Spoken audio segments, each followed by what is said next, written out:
Now, Melissa Etheridge went on to The View to talk about her new song, of course, but also wanted to give Elizabeth Hasselbeck a piece of her mind about Prop 8. Fun ensued. Unfortunately, they broke it up after a while, but let's watch. There's a second reason I want to bring you this story. You'll see, for those of you who know me well, you'll understand when you see the video. All right, let's watch. And to see, to actually see human rights be up for a vote in this Proposition 8, and to have people vote to take away rights is, to me, at the core, is very un-American. Do you feel, were you, does it make you more briefly what we're talking about? Oh, yeah. We're talking about Proposition 8. Yeah. We're talking about when this summer in June, when the California Supreme Court said, yes, indeed, it is against the Constitution to deny families the same equal protection under the law as other families. And so they allowed us to get married, and 18,000 couples got married. Gay couples. Gay couples. And then the opposition put on the ballot wordings that would change the Constitution.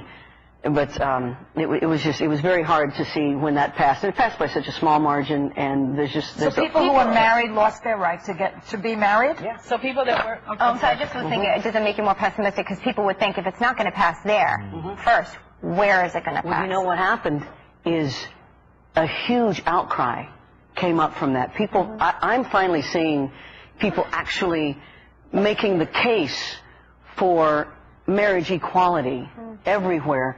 It's not so much just in the gay community anymore.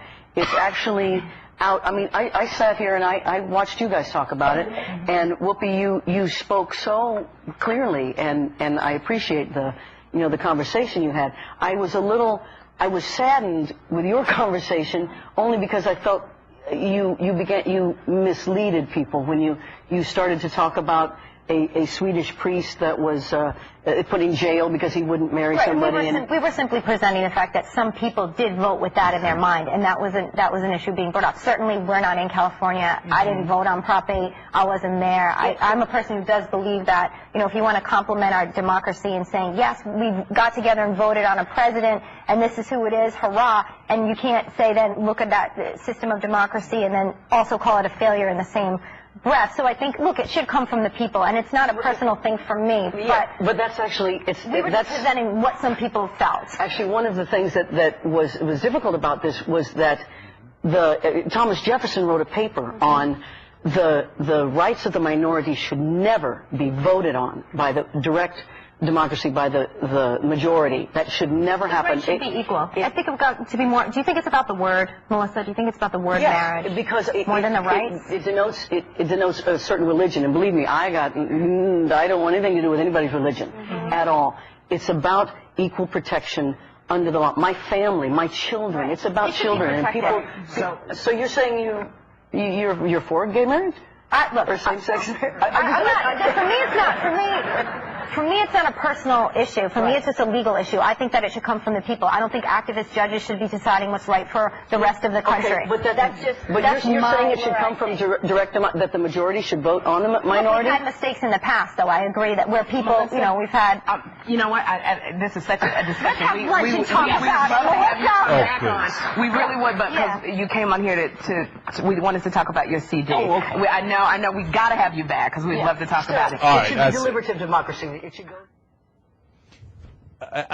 They cut her off when she could have had more on it, but and she's right at the end there. It should be deliberative democracy. First of all, okay, look, let's keep it real. First, Elizabeth Hasselbeck has no idea what she's talking about. Second of all, she's trying to avoid all responsibility.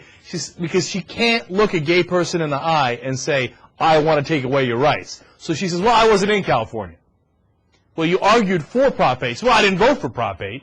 But you argued on national television that people should vote for it.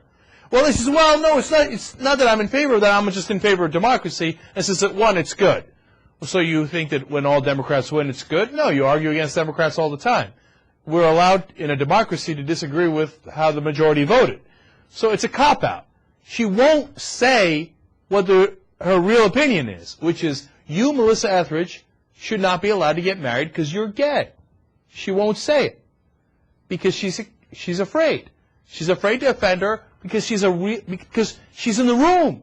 She's a real human being, and she sees her, and she thinks, oh my God, I'm going to tell this person that you can't have what we have, you can't have the same rights, and your love is not good enough to be called a marriage? Can't do it. Can't do it. So you can't love with him, can't get married with him. So she cops out instead of and activist judges. Well, those are the judges who ruled that the majority cannot crush the rights of the minority, exactly as Thomas Jefferson had said that Melissa Etheridge quoted. And instead of thinking that through, what does Elizabeth Hasselbeck do but fall back on, oh, they're activist judges because they try to protect minority rights. All right, now having said all that, God damn, she looked hot.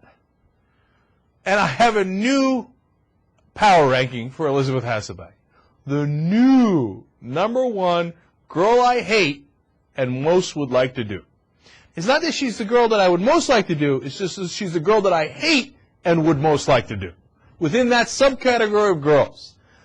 And that's a tough one, man. She just knocked Paris Hilton off her perch.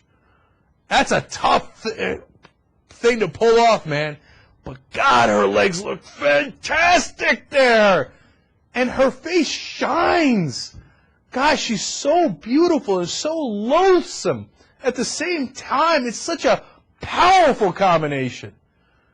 Knock me out with your American thighs and your American hate, Hasselbeck.